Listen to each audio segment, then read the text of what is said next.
Hello everyone. देखिए, कहते हैं पॉलिटिक्स बहुत बेरहम चीज़ होती है और ये हम सब जानते हैं।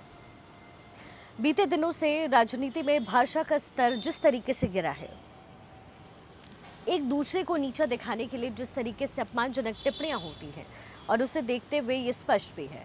लेकिन कल जो कुछ भी हुआ सोशल मीडिया से लेकर के मीडिया तक, वो बेहद दुखद था, क्योंकि वो पॉलिटिक्स जो महिलाओं के सम्मान, उनके उत्थान की बात करती है, उनको ये सुरक्षा की बातें करती है, दावे करती है, सियासत के लिए उसी नारी सम्मान की धज्जियां उड़ा दी गई।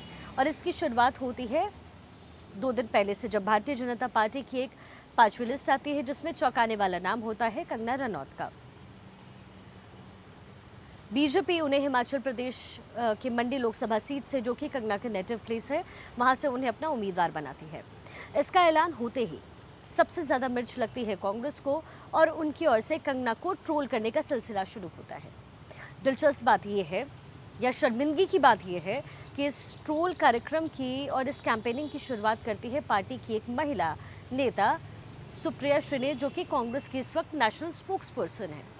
सुप्रिया कंगना की एक तस्वीर साझा करती है और उस तस्वीर के ऊपर कैप्शन में लिखती है कि मंडी में क्या रेट चल रहा है, कोई बताएगा। मंडी यानी हिमाचल प्रदेश की लोकसभा सीट, जहां से कंगना रनौत को पार्टी ने प्रत्याशी बनाया। इस इंस्टाग्राम पोस्ट के क्या मायने हैं, ये जाहिर है आप समझ सकते होंगे, बताने की ज़रूरत नहीं है। सुप्रिया की इस पोस्ट में कंगना ने भी एक टिप्पणी की। उन्होंने जवाब देते हुए लिखा, बतौर फिल्म कलाकार अपने 20 साल के करियर में उन्होंने कई तरह की फिल्मों में काम किया है, और वो थलाईवी में जहाँ जयललिता का रोल उन्होंने प्ले किया, तो मणिकर्णिका में लक्ष्मीबाई बनी, धाकड़ में जासूस बनी, फाइटर में फाइटर पायलट बनी, और रज्जो में उन्होंने एक वैश्य का किरदार निभाया। तो उसमें किसी एक तरह की चीज़ को लेकर के उनके कैरेक्टर पर सवाल उठाना दुखदायी है, और कम से कम किसी महिला से उम्मीद नहीं की जा सकती। ये प्रतिक्रिया थी। इस पोस्ट के बाद सुप्रिया को समझ में आ गया कि उन्हें गलती हुई है। उन्होंने फ़ौरन वो इंस्टा पोस्ट डिलीट की और सफाई में एक दिलचस्प या फिर बचकानी बात लिखी कि उनका अकाउंट का एक्सेस किसी और के पास है, यानी उनका अकाउंट कुछ और लोग भी चला रहे हैं, और हो सकता है कि उनके द्वारा ये टिप्पणी कर दी गई हो। इसके बाद उन्होंने ये भी कहा कि ये उनकी छवि बदनाम करने की कोशिश है, और कुछ पैरोडी अकाउंट्स उनके खिलाफ इस तरह का कैंपेन कर रहे हैं, यानी उन्होंने इसे भी एक साजिश से जोड़ा।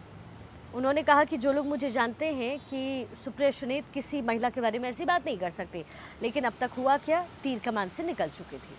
सुप्रिया श्रीनेत की वो पोस्ट आई जिसके बाद कंगना रनौत के खिलाफ अश्लील और अपमानजनक कैंपेन्स का पूरा सीरीज शुरू हो गया। ट्विटर पर उन्हें ट्रोल किया जाने लगा, और जिसमें कांग्रेस के नेताओं ने बढ़ चढ़कर हिस्सा लिया, बिना ये सोचे कि उनकी पार्टी की राष्ट्र महासचिव या पार्टी की अघोषित अध्यक्षा खुद सोनिया गांधी महिला हैं, और उनकी नेता प्रियंका गांधी लगातार नारी हूँ, लड़ सकती हूँ, लड़की हूँ, लड़ सकती हूँ का नारा देती हैं, और नारी सुरक्षा को लेकर के मुखर रहती हैं। लेकिन उन्हें कोई हिचक नहीं हुई कंगना रनौत की उन तस्वीरों को उनके कैरेक्टर से जोड़ने से, या कंगना को डिफेम करने से।